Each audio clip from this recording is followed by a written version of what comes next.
Hello, everybody. Welcome to the I'm Not Crazy podcast. It's me. I'm Mothman, your interdimensional moth creature, here from West Virginia to talk about an English story today. So we got the costumes right, and today I'm joined by John Keel. Everybody, it's Vinn.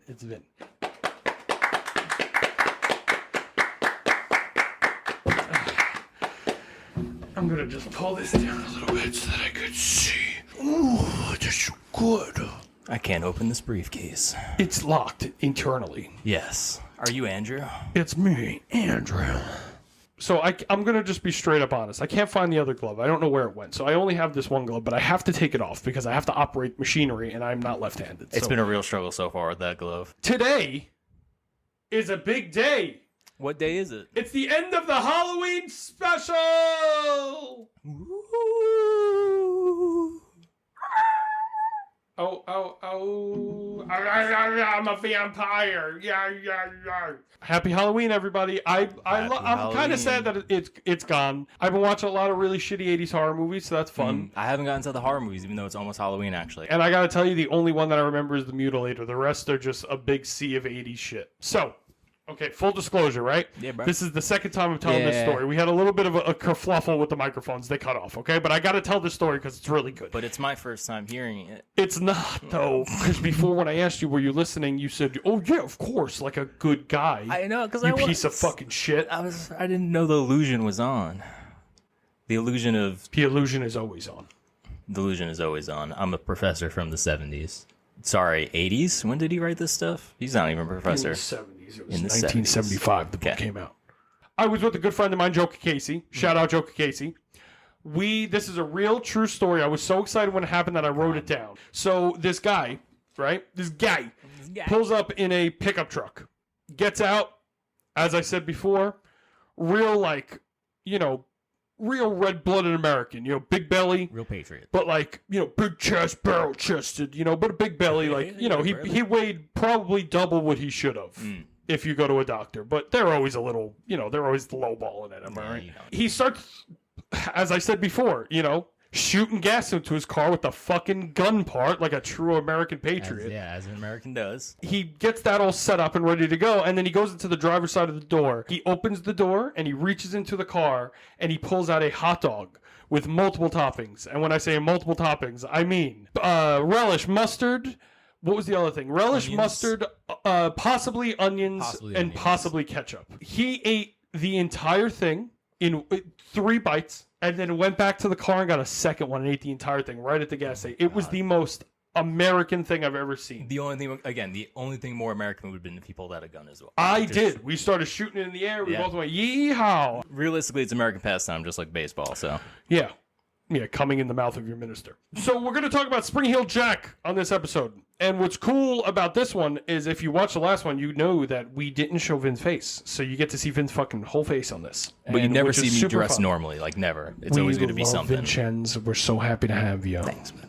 You look beautiful. Thank you. You look so good. I appreciate it. On this episode of Spring-Heeled Jack, we're going to do a couple things, all right? On the last episode of I'm Not Crazy, we spoke of Spring-Heeled Jack, the blue flame-spitting demon that hopped his way into the psyche of the Victorian era. But how did this demon... what did I write? I can't see because the sunglasses have words on them and it's hard to see in those spots. But how was this demon able to stay in the minds and nightmares of generations of people? And who could it have been? I might have to...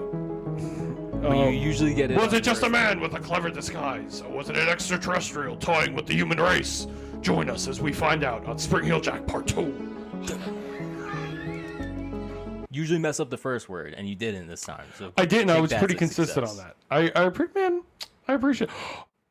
I didn't talk about his elephant tattoos. Oh, that's right, his elephant tattoos. Just real quick, the hot dog guy had 5 elephant tattoos on his leg. Yeah. 5 separate busts of an elephant. Brief recap of the last episode as pertaining to this one, considering this is a part II.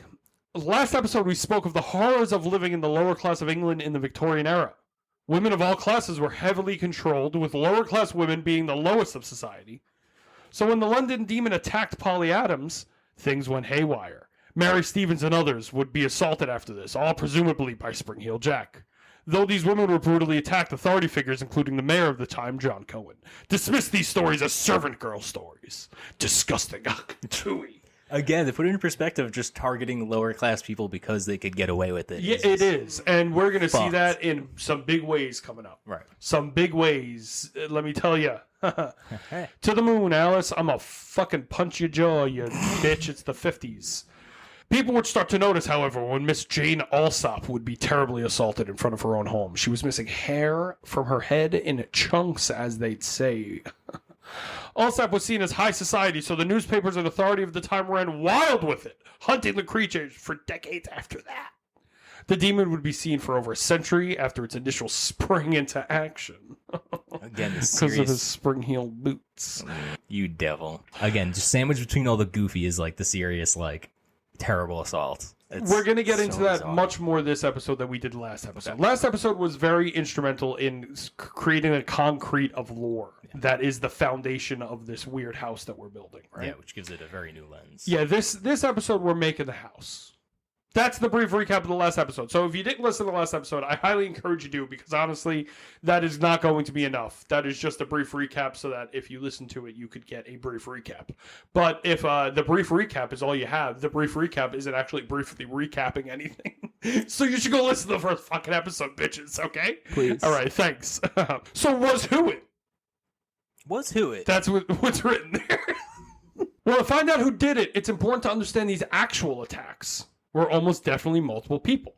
And when I say actual attacks, I mean basically Mary Stevens, Jane Alsop, and Lucy Scales, and any other attacks women during this time. Polly Adams, I can't tell you if it's real or not. Right. I'm going to say Polly Adams after doing this episode. The second part of this episode is going to make me say clearly Polly Adams is not a true case of Spring-Heeled Jack. Mary Stevens, Jane Alsop, Lucy Scales. Those are the three. They are three very different events. To say who did this, it would be we are solving three cases of assault separately. Because it's assumed to be different people. Exactly. Okay. The little ones before and after could have been the same people repeating and escalating or de-escalating, whatever you want to say. Right. But the main attacks that made Spring-Heeled Jack the legend that it is in itself three separate assaults that really happened in real life that we could say for a fact. The other ones I cannot tell you they happened for in real life. And this is going to be a pattern. Yeah, that was the question I had saved from last time. Was it sounds like it's a bunch of copycats, one after another, kind of escalating, like you said, escalating and de-escalating at the same time. Whenever there's a situation like this, that I feel like comes into play because there is now an excuse to do something that you've wanted to do for a long time. And you're now like, well, I could do it. And as long as I could do A, B, and C and make them feel like this is happening, they'll say it's Spring-Heeled Jack. What starts to happen is a legend starts to be born, and then things start to happen, and people start blaming it.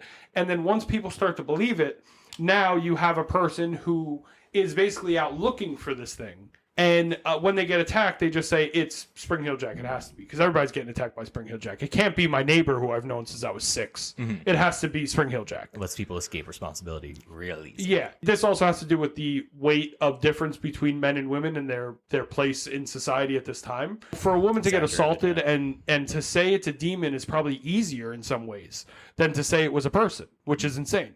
Like I said, it's just during this time period, the attacks against these women were real attacks. Don't get me wrong. Yeah. But there are also going to be attacks that were littered in between that were filled in over the years that just became fact because people said them enough, but they're not actually like a real thing that happened. The second major wave of sightings in the 1870s and forward, in my opinion, were more of the folklore building on itself and less actual crimes being attributed to a supernatural cause. So this is important because now we're getting into the second wave of this episode, which is going to be once we solve or quote unquote, this isn't going to be solved. Spoiler alert. It's not a solved case. It's from the early 1800s and it's not solved. Very it's not going to happen.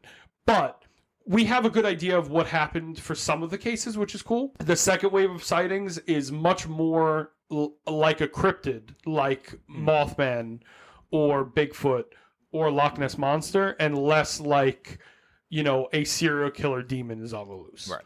It's very much like the Right. Jersey Devil. The Jersey Devil is probably the biggest example I could think of. Right, with sports teams and everything named after it at this point. Yeah, if you didn't know, the New Jersey Devils are named after the Jersey Devil, which is the cryptid, and we will cover that one day. It's actually a very when you know the story is interesting. Don't get me wrong; it's very interesting. It's very weird, but when you learn the story, it totally ruins the magic because it is not real. Who would have thought? Wow. With all that being said, there are only a few known suspects of SHJ, Spring Heel Jack. The most famous being Henry Beresford, 3rd Marquis of Waterford. So this is by far the most famous of the suspects. And we're going to get into some real fun things. This guy is real interesting. Turns out I was able to write a college paper's worth amount of this man by himself. Really? Henry, which is my middle name. Cool. Henry Beresford, the 3rd Marquis of Waterford. He was actually Irish, I believe. Was the second son of Henry Beresford, 2nd Marquis of Waterford. Who would have thunk? Henry was known to have a bit of a wild side, kind of like Vince Neil from Motley Crue. And if you notice, the umlauts are there. I did the correct spelling. He had a reputation far and wide for being a bit of a prankster, kind of like Vitaly on YouTube. You remember old school pranks? It's a little quirky. He was known to fight random people, kind of like Vitaly on YouTube. You remember old school pranks? Seemingly always winning. And he was known to be a drinker even for the time, which means that he was I'm going to die at 40 alcohol. He was a loud, obnoxious, spoiled son of a monarch. And was able to basically run around Daddy's kingdom and wreak havoc. Aww. And honestly, I know that sounds really like, well, it's kind of harsh, but honestly, kind of fuck him. As you could tell, the upper class at this time was like, especially ass. Especially ass. Can you do me a favor? Can you read the next sentence of the next paragraph? And it may sound like I'm being harsh. Hey, that's what I just said. Oh, okay. But Henry Beresford is where the term painting the town red comes from. And this is a fucking, we live in a simulation. I'm going to tell you why. I said to someone, we were talking about something, and they said, oh, what are you going to, I think it was Francis. Shout out Francis. We were talking about something, and I said to Francis, I was like, someone said paint the town red. And we both looked at each other, and we both like kind of were like, And I was like, I wonder where that came from. Yeah. But I was working, and I had to go back on the floor, so I couldn't do anything. I couldn't like look it up, whatever, and then I just forgot about it. And then just by fucking chance, we do this episode, and this comes up, and we live in a simulation. We live in a society. But please explain, because now I'm curious how this guy had an expression named after him. So one night, some of his aristocratic buddies met up after drinking all day at the horse races, which Henry was a lifetime fan of. He loved horses, took care of horses his whole life. They arrived at a toll gate where the attendant asked them to pay for their toll before they could move forward. And apparently he was very calm because it is more or less, it is like the king of that. The Marquis? It wasn't the king. It was more or less like the mayor. Got it. That's probably about it. I mean, they had mayors. It was, It was enough of a senator. How about that? Okay, a senator. yeah, So it was sense. like a senator's son type of situation. Got it. All right? For all us red-blooded Americans out there. We don't need to paint the town red. We have it in our blood. we paint the town red, white, and blue. Bow. New York. The attendant was like, hey, would you mind just paying this toll, Mr. Sir? Very nice to meet you. I don't know if he said that. Henry quickly declined, no, you filthy whore. No. And asked after some back and forth, him and his buddies hatched a plan. Unfortunately for the attendant, construction had been being done at the toll booths, and gallons of red paint were left behind, as well as wood, nails, and general construction equipment of the time, which basically was wood, nails, and hammers. I don't know why I didn't just write hammers. It was a lot less words. The men all grabbed the paint and supplies and started to cover the attendant with paint. After covering him with paint, they nailed the doors shut and covered the booth in paint. They then went on a rampage through the town, painting local businesses, signs, and buildings with paint. The police would try to stop them, but would be beaten up one by one, and then you guessed it, be covered in red paint.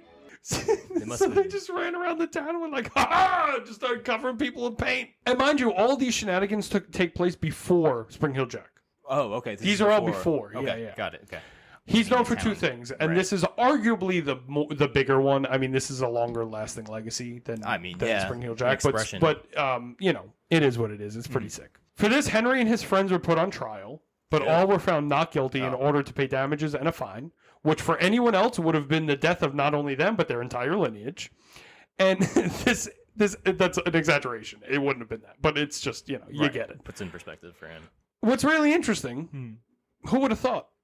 This isn't the only time he'd been put on trial. Wow. In 1937, just a year before the start of Spring Heel Jack, he was aboard a yacht set to go to the North Pole. They had yachts at that time? Yeah, you know, Gotcha. I don't think that they had like lounge seating, you know, with like LEDs over a tubs. bar. Yeah, I don't think it was like a yacht. I think Right. it was just like, wow, we don't all have collar and we're not like stuffed to the actual brim. We're not going to starve. We have Yeah.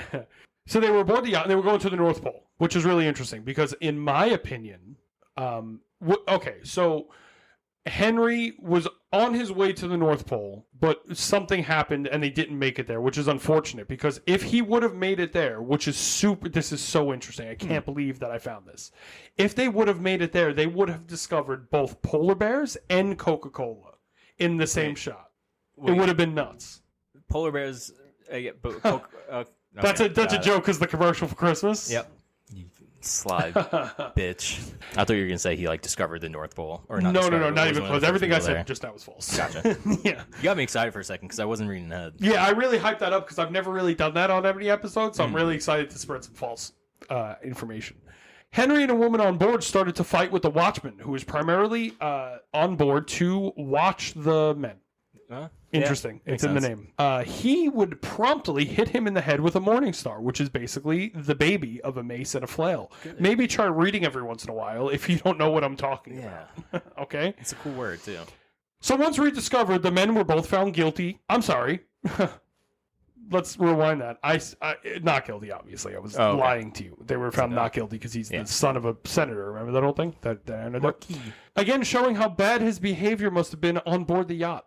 For a man to have hit the son of an aristocrat on the head with a morning star and not face any problems speaks volumes about the situation. Really? That's hoping also that you read up on what a morning star was from the last time we spoke about it, okay? Just bludgeon with a mace, to put it another way. Yeah, but it wasn't, though. It was a morning star. It's a mini mace. Yeah, maybe you should try reading. So now that we know how much of a dickhead Henry was, which is in the script, it's time to go into the accusations. So now, Henry is known for a couple things. He would pay people to fight him. He would go up to people and he would say, I will give you this much money to fight me, and you couldn't say no. He would just throw the money at you and just start hitting you. So you would just have to fight him, right? He would run around naked. He was caught multiple times running around naked in town. He was a drunken mess the entire time. He would just steal people's shit. He would wreak havoc. He hated women. He hated cops. He was just couldn't be more of a cunt. Just a big old cavernous fucking like the worm from SpongeBob cunt. It's almost impressive. It's almost impressive. He really had to have It's impressive because his tongue wasn't the worm. The whole cave is the worm. The worm inside is just his tongue.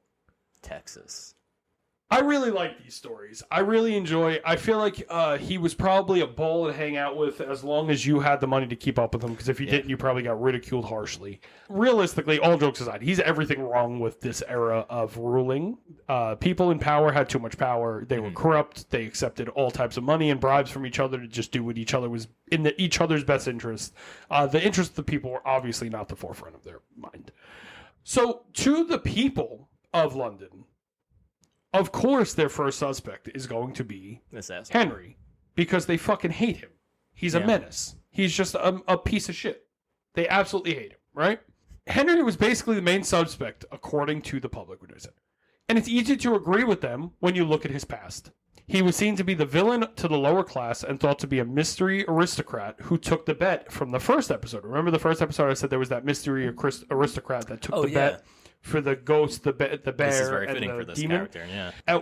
People started putting 2 and 4 together, and they got 7 because it wasn't a good time period for education. And what they ended up doing is they were able to more or less just say, because he's an aristocrat, someone wrote that letter, it was Henry. He's obviously the one. There are people out there who claim that there is compelling evidence. And the evidence that they put forward, I will say, is somewhat compelling for a case that's, almost 200 years old. So, he was rich and affluent, which means that he had enough money to get the spring-heeled boots and to make some type of fire-breathing apparatus to give himself a paranormal disguise, and he had the connections to get those things made by people who owned factories and stuff like that. That's the theory. The most compelling piece of evidence to most was the high-class cloak. in the high-class coke, dropped at another residence just one day after the Alsop assault. So this happened a day after, about a street away. You know, a day and a street away.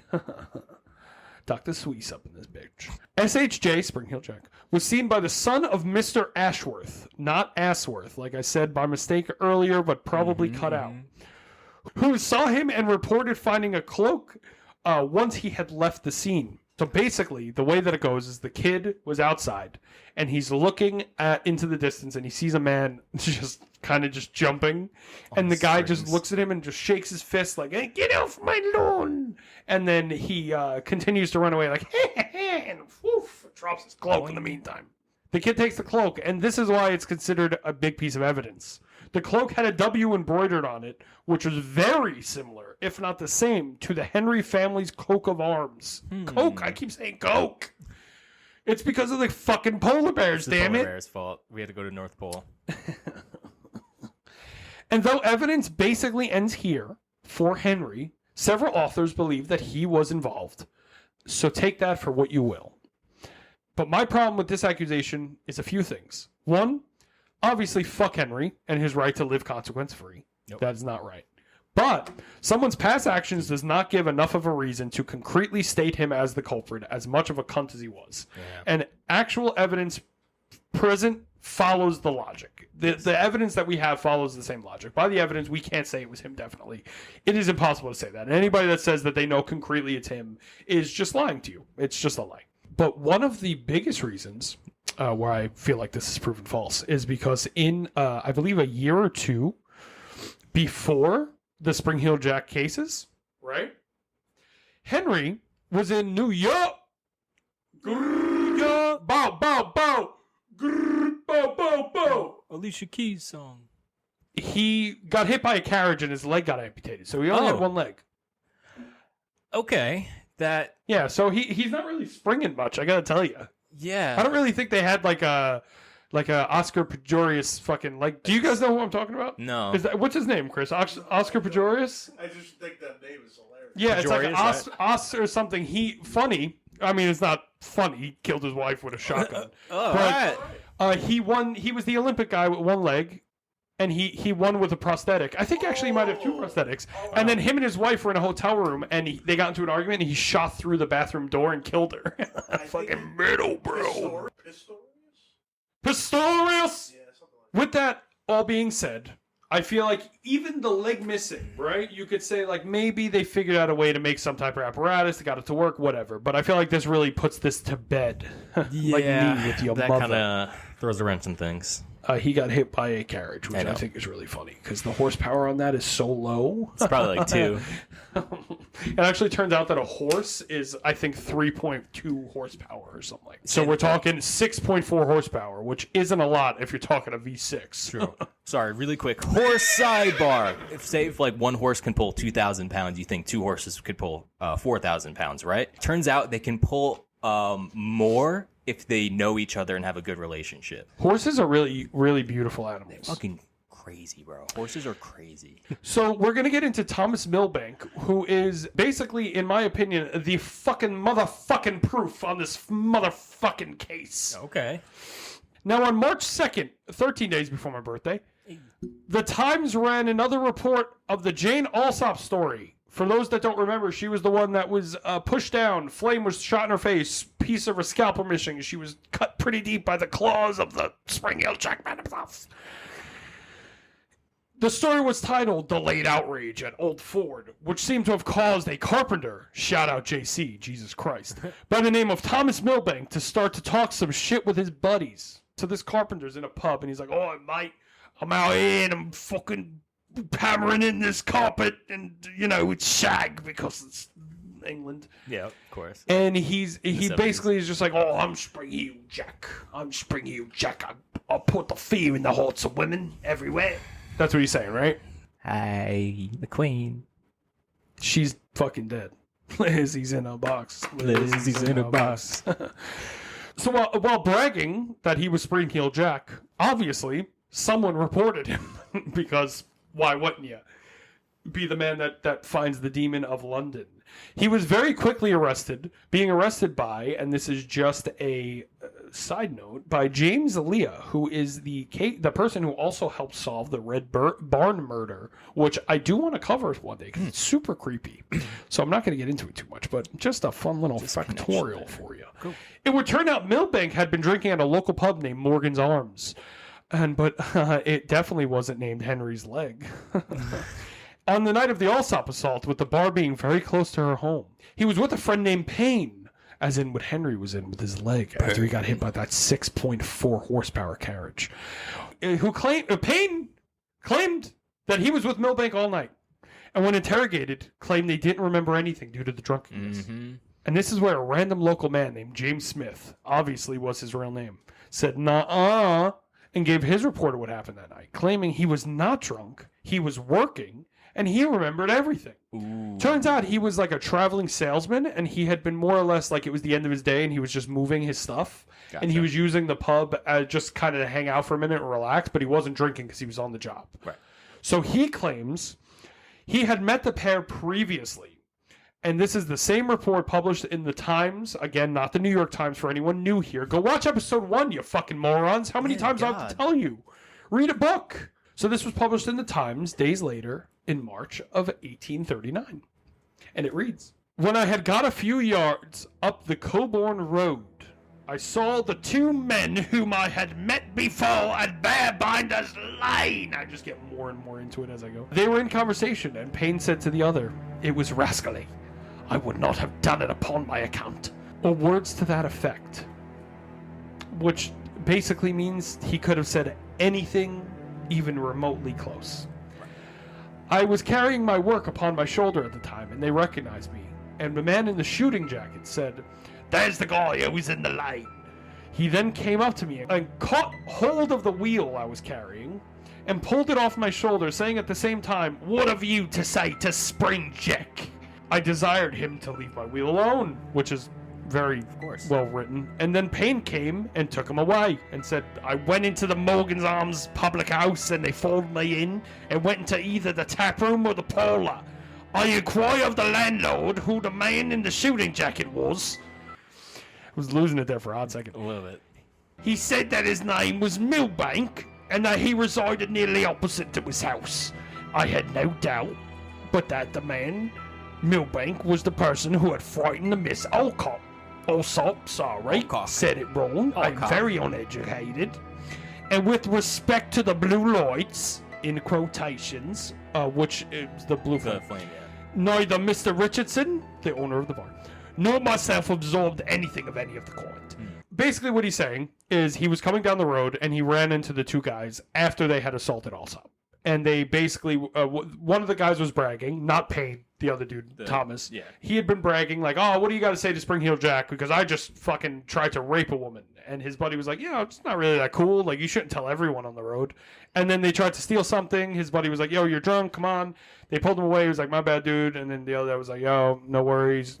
You're like, keep your boy cool." Cheese. And they were just cool after that, right? Not really. The guy didn't like them. So they left. They went into the night. And then the next day, he reported this to the authorities. And basically, the media came to interview him. And this was the interview that they got, which kind of put a lot of the details into the public eyes, right?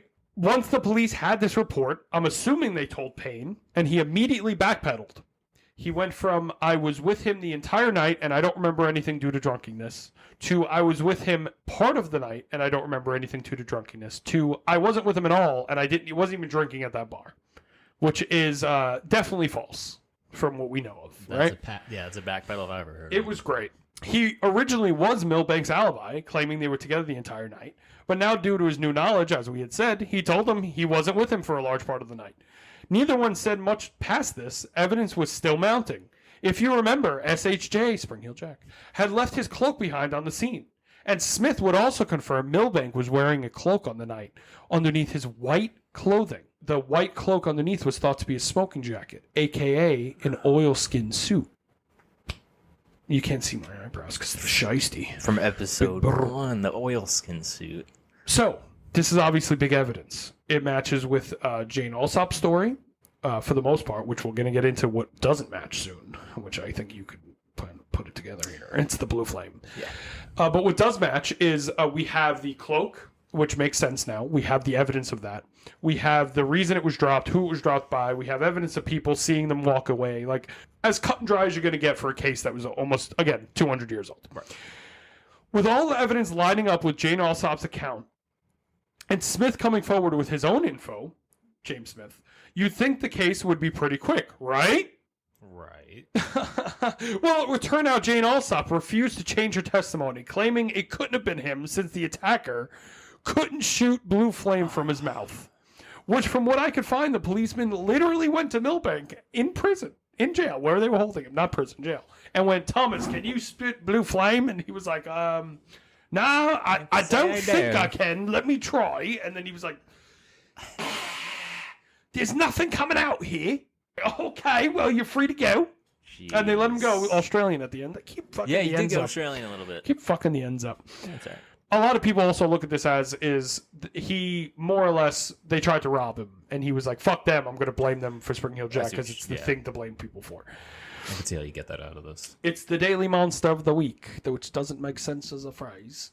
All the details in the case were reported in the Times days earlier, so the evidence of the robe was also common knowledge. And witch hunts happen a lot during the time, and they still do happen today. People still get caught up in shit that they didn't do. This man came out, said these two guys did it. They came to me and said, more or less, admitted to me that they did it. Everything fits except the blue flame. It looks like they did it. With all this being said, I would lean towards Thomas over Henry in terms of responsibility for the SHJ Spring Hill Jack. Even if Henry was also involved, he was not seen to be responsible for the lower class assaults, only the Alsop case and forward. But with the Alsop case being all but pinned on Thomas for the most part, I really believe that Henry could have only been responsible for Lucy Scales and a few of the others who would later on, but none of the major assaults. If you remember that Lucy Scales started having a seizure, he didn't touch her, he didn't even come close to her, he just got nervous and ran away.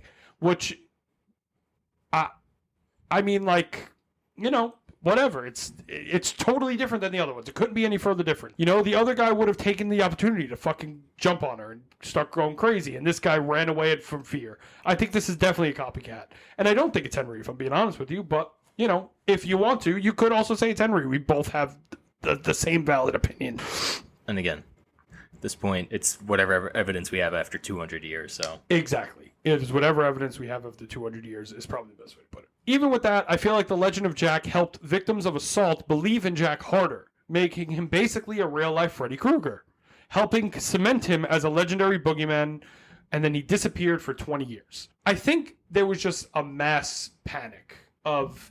There was a man who was attacking people, or multiple men attacking people. I think multiple people took the opportunity to do their own thing, and they all had a very clear set of rules they had to follow. Fire spitting is something people have been doing for a long time. I'm so that could have been done. in my head, but that's way more. That's way metal simpler. scraps are everywhere. They could have made a metal glove. No. Yeah, like these are all things that if you have the characteristics, someone could have just ticked the boxes and just did this themselves. Or if you had the money. Or if you had the money, like fucking Henry, that cunt. It all goes back to the point that I said earlier. Unfortunately, when you are a victim of assault, what you experience is from everyone else's perspective. It's easy to look at it objectively because to us, you were harmed, and we are trying to solve a physical case of a physical thing happening to you. But in your brain, you're fighting physical and mental trauma, and they're not trying to solve mental trauma. So at the time, they don't understand that if you say that the man was a literal demon with blue flames and all this shit, like time and time again, victims of abuse, especially with people they don't know, they tend to be very monsterish in their characteristics when they describe the person because it's such a traumatic event. Mm-hmm. And I think that's what we're seeing here because, again, just like the people who were copycatting this and they had the checklist, the women who were being assaulted also had the same checklist. Right. And they were able to take advantage of that exactly. easily. Exactly. With both men being dead by the time of the resurgence of Jack, which was in the 1870s, all of that being said, I believe the lower class women were being attacked and the story spreading helped turn rape into Jack, which is fucked up, but it just is what it is. The higher class women, I believe, were also assaulted by multiple men, possibly including Thomas and Henry. I think it's clear to see there wasn't one Jack. There was one idea of a leaping devil speeding fire, and the exhausted, overworked, mentally anguished assault victims of the time saw just that while they were being brutally attacked by someone they possibly knew or didn't know. Either way, the argument could still be made. It's just one of those things that when you look into it, the magic goes away and the realism of the subject, as I'm dressed the way I'm dressed, comes into play, and the heaviness of it sits on you. Again, the idea of Spring-Heeled Jack becomes cemented in the reality of assaults. Yeah.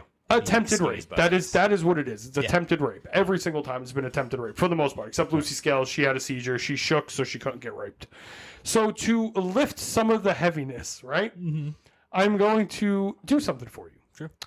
One of the stories that we told on the last episode about a later SHJ, Spring-Heeled Jack, era attack has to do with a poor prostitute girl named Maria Davies, who he attacked and drowned. Yeah, okay. She drowned, right? Yes. Turns out she probably didn't exist. It was probably a made-up story. All right. This is where I believe the turn happens, around this time. It's the late 1860s, early 1870s, where the story starts to turn, and all of the new attacks are rehashings or reskinned versions of the old attacks being said again and being used to teach the younger generation, making Jack into a cautionary tale for young women in the process. Leading us beautifully into our final segment. How multiple rapists inspired art about a fake demon. Why are you clapping for that? Fuck you. God damn it. Why are you clapping for that? I really should have saw that coming. I walked into that. That you started clapping for that. That's so disgusting. I thought you were a modern man. I guess you really are a 1970s university professor named John Keel, even though he was a beautiful man and an angel, and you don't say a word about him or I'll start crying. Folks, I was set up. So before the show, I told Vinn, can you go in the bathroom for 2 seconds? And when he went in, I whispered to Chris, if I don't clap, don't clap. Only clap if I clap. And this says start clapping. And this says start clapping, I will follow. Don't clap. No. Ha-ha, he's been trained well. I'm just imagining you cut out all this conversation and it's just me clapping to the and to it's the going to just be title. me going, what's wrong with you? So anyway, sorry about that, folks. So up until this point, we only viewed what the newspapers had to say about the subject. But the newspaper wasn't the only source of information about the elusive Spring-Heeled Jack. So, the entire time I used the word media specifically because I wanted you guys to think, trickery in motion, that I was just talking about newspapers. But I was also talking about other things. Media? They were called penny dreadfuls. Basically a sensationalized story or comic for the cost of a penny. In the U.S., we knew them as 2-nickel comics, I believe, because they were 10 cents. Because obviously things were different at the time. They helped confuse the public about Jack more than the newspapers by far. So it turns out the newspapers were publishing stories. They were also publishing the assault from the angles of assault, not a monster attack. So they would report the more or less the stories circulating and then the attack separately as real events, right? Gotcha. Earlier when I said that they weren't working as journalists, they were working as the people there, like just trying to entertain. I was talking about the Penny Dreadfuls. And why I say that is the Penny Dreadfuls, however, painted Jack as what we've been describing the whole time. A devil with flames, claws, etc. What I knew him as just based from the name. Exactly. That comes from Penny Dreadfuls. And it's cool because you could buy a hardcover of all of them on Amazon. I'm definitely going to buy it soon. I'm very excited. It sounds like the magazines in the grocery store checkout, the ones that have all like the crazy titles on. Honestly, that's probably the best way to put it. But again, people were uneducated. So they were kind of written and published with the idea of being fiction, but people took them seriously. Right, okay. It's just an unfortunate thing of the time. I see. So over the years, Jack would change in the media. Now you understand the full meaning of media. You're in the know. Those stories of Jack's attacks remain the origin for all these years of Spring-Heeled Jack, SHJ, Spring-Heeled Jack. Jack was soon turned into a trickster by the Penny Dreadfuls, making him more into a prankster who would cause mischief for the higher class as a revenge from the lower class. So eventually, it's like the word bitch. It got taken, twisted, and now it's a word of empowerment for strong, independent women out there who I love. You bitch. What was turned into bitch? Like him in general? Yeah, Spring Heel Jack. Okay. Basically, they took something that was haunting them and turned it into an anti-hero for them. Kind AKA of like the bitch. Springman of Prague, which kind of gives it a little bit more credence considering it happened 50 years after these Penny He's a Dreadfuls. war hero. He's a veteran. He is basically Captain America, but God in bless our Prague, troops, and he bro. has springs on his boots. Shooting He's out. so hot when he gets his injections, but before that, he's so skinny and wimpy. So his form changed, again, as a demon, into a man dressed as a demon, which is a big distinction. So now he is no longer a supernatural demon. He has turned from a supernatural demon into a man dressed as a demon. And this is where the character and the legend splinter into two different things. See. So the legend still does persist of the Jersey Devil, Bigfoot-esque monster. Right. But the character of the Spring Heel Jack, SHJ, Spring Heel Jack, that character lives through and persists through the years, evolving into an anti-hero, into not just an anti-hero, but almost like the prototype for superheroes in the modern day. Wow.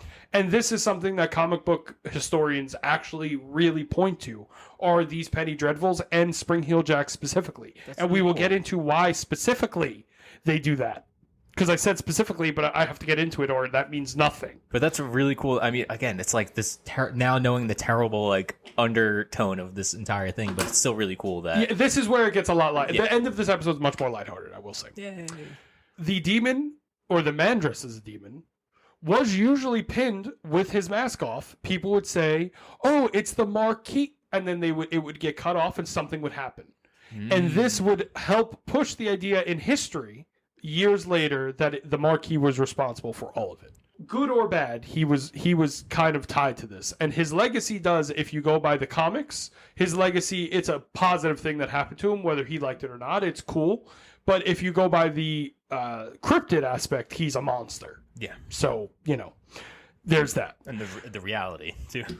Yeah, so I'm going to give you one of these comics here, okay?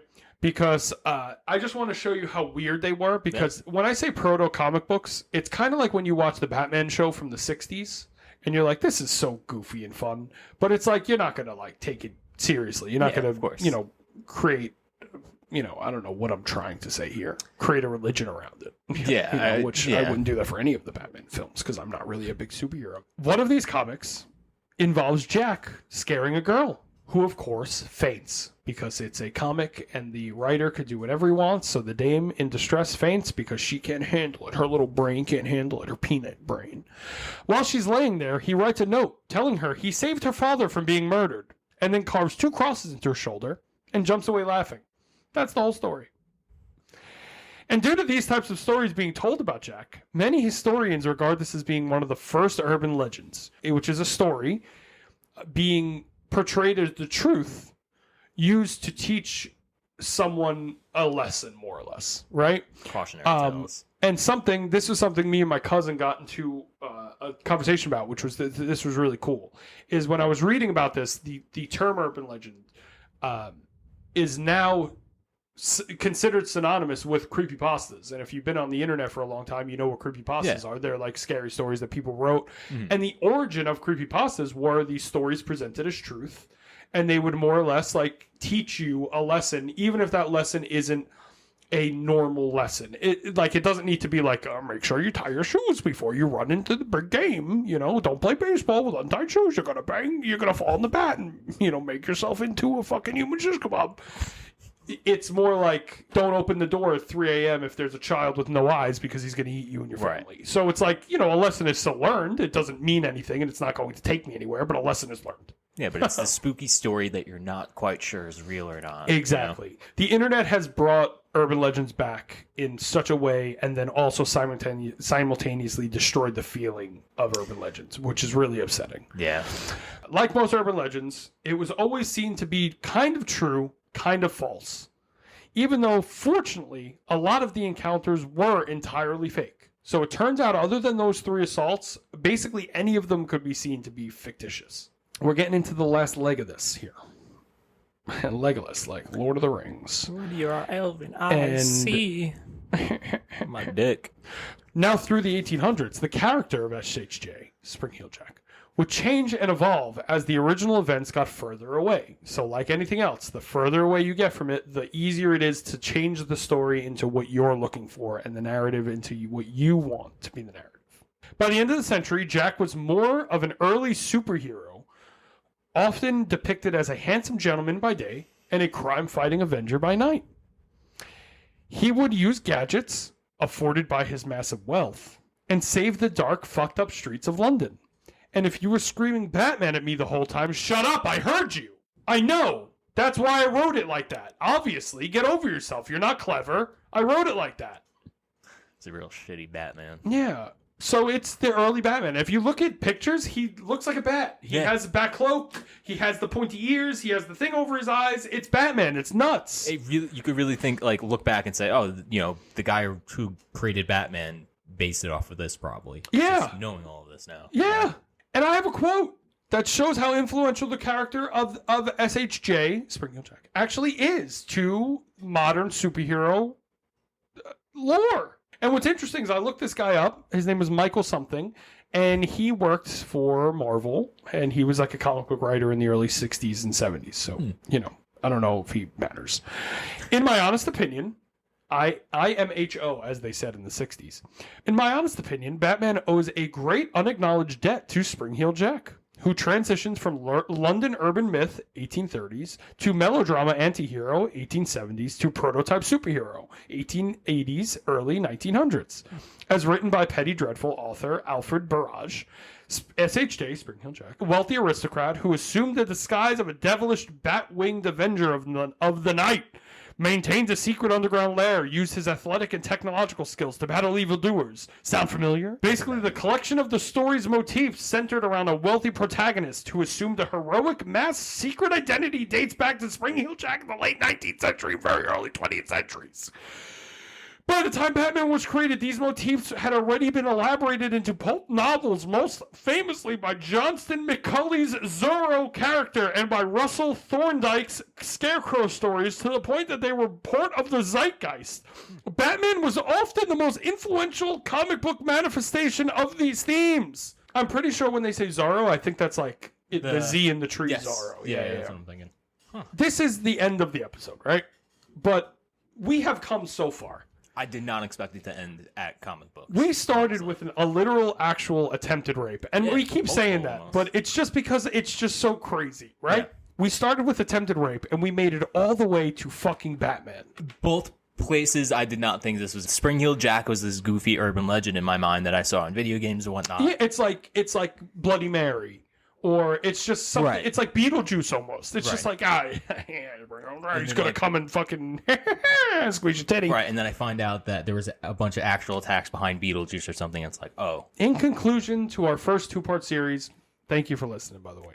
I believe humans are humans, and humans did these crimes. But I also don't want to underestimate the results of incredible stress and poverty on a society, and how these things play a role in how these stories spread.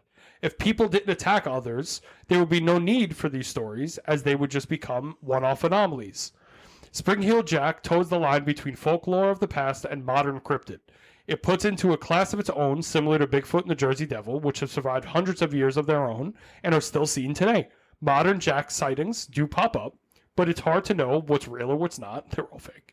And when you're walking alone at night, beware! For Jack may be there to warm up your night with fire!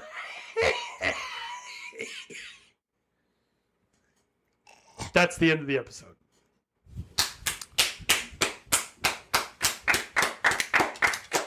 Like, comment, subscribe, tell your grandma. But that's the end of the episode. So what'd you think, Vincent? That was, again, a wild fucking ride, starting at a place I didn't expect. For the last 3 weeks of my life, I've been just smothered in Spring Heel Jack like a nice steak smothered in onions like it's 1960.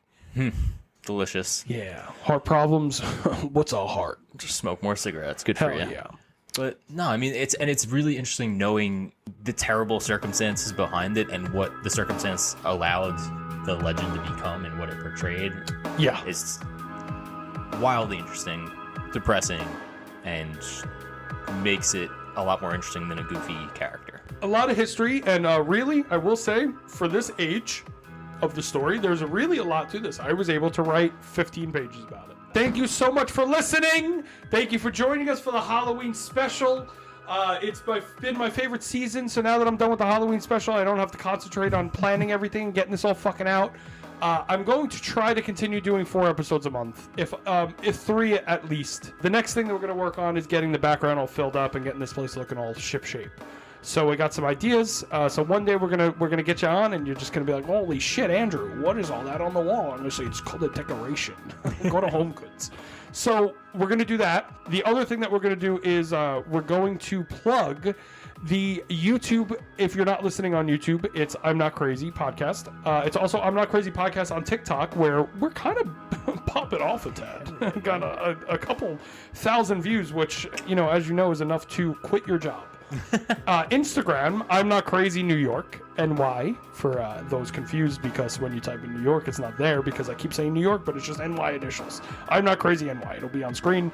Just read. If you can't see, then I guess you chose the right medium, because podcasts are basically radio. So everyone have a great night. Vinn, honestly, you like that one, Chris? Honestly, Vinn, you have... I'm so happy that you joined us for this. I'm so happy you had me. Thank This you very has much. been great.